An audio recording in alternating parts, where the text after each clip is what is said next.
మార్చేశాడు.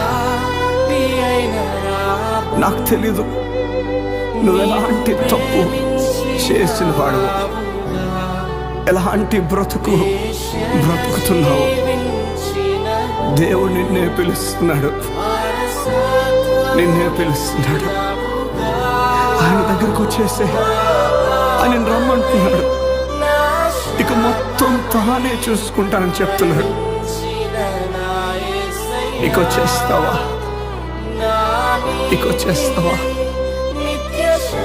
నీ చరిత్రనే మార్చేస్తాడు.